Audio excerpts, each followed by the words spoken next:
नांदेड ग्रामीण पोलीस आणि आरटीओ विभागाने मिळून मोठी संयुक्त मोहीम राबवली आहे।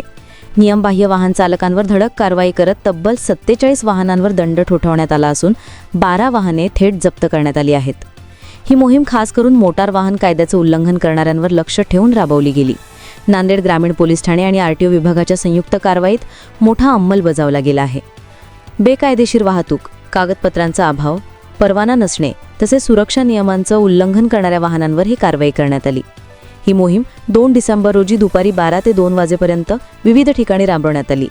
पोलीस अधीक्षक कार्यालयाकडून दिलेल्या माहितीनुसार नियमांचं उल्लंघन करणाऱ्या वाहनांवर 47 दंडात्मक कारवाई करण्यात आली, तर 12 वाहने जप्त करून एकूण 45,000 रुपयांचा दंड वसूल करण्यात आला आहे।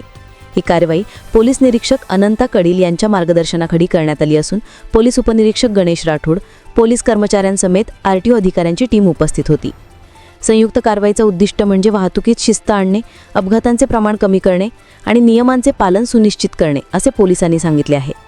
नांदेड पोलिसांकडून अशा प्रकारच्या मोहिमा पुढेही नियमित राबवण्याचा इशारा देण्यात आला आहे।